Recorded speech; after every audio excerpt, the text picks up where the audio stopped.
Seg2 family, we are back with Fred Rosser, WWE veteran. How do you like that? You Much got better?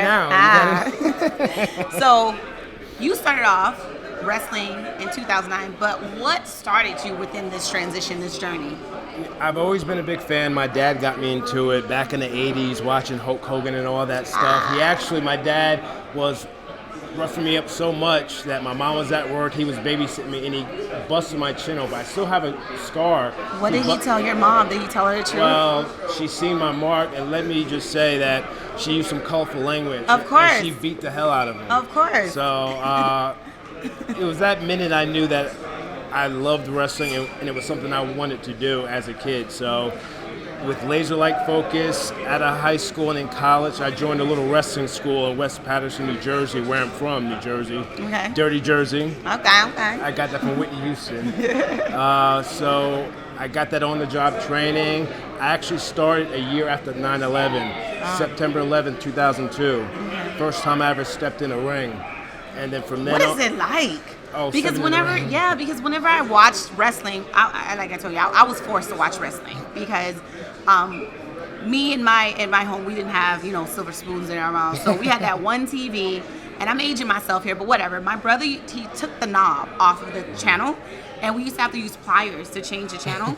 So what he would do was he would hurry up and run to the TV first, and he would watch wrestling and sports all day. So you can imagine how much I disliked wrestling. So I know about the late Hulk Hogan, what else? Who else? Macho Man, Jake Randy the Snake. Savage, and Jake the Snake. Yeah. So I know them, but I didn't care for it. But I was like, I guess I have to watch it.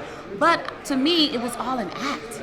It's all an act. It's scripted entertainment. We know who's going to win. We know who's going to lose. Okay.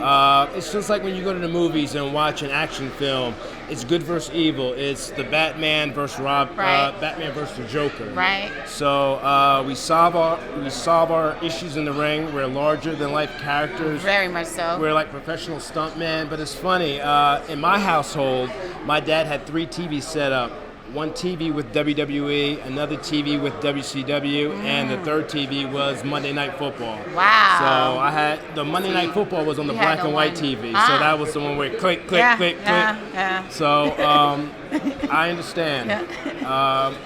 But right out of high school and in college, I joined the wrestling school in West Patterson.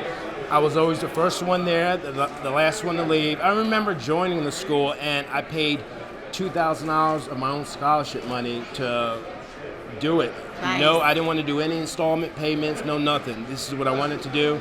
I used scholarship money, and I didn't tell my parents until a year into my training that I had joined this wrestling school. Why did you wait? Nice. Well, because I was fearful that they might be like, talk you out of it. Yeah, talk me out of it. Yeah. I don't want anyone talking me out of it. So they were supportive. So what was your major? Criminal justice. Wow. That's okay.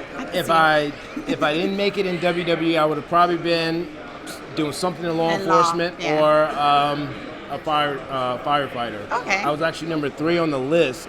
So if WWE hadn't signed me, I would have probably been a firefighter. So right now. what was that like when you got the call or notified that you were signed with WWE? Well, May 4th, 2009 was the day I got signed. Wow. And it was a tryout I did in Tampa, Florida. Out of 75 guys and girls from all over the world, I beat them all out, and I earned my contract. So when you say you beat them all out, is it like the traditional, or I shouldn't say traditional, but the typical sports, like when you go to a high school game and you see a wrestling match and you see them on the mat, or is it more than that? Do you have to come with a story? You got to be able to walk the walk and talk the talk. Okay. You got to be able to talk trash. You got to be athletic. You can be big, you can be small, but you gotta have that presence. You gotta be able to walk into a room and be like, oh man, this guy must do something, or this woman must do something. So, I beat them all out, and I earned my contract. A lot of guys, or girls, they might have it easy, and they already might have a name and come in the front door. I grinded for a long time. I earned my contract. Love it. We stay grinding here on Seg2 TV. We'll be right back in just a few.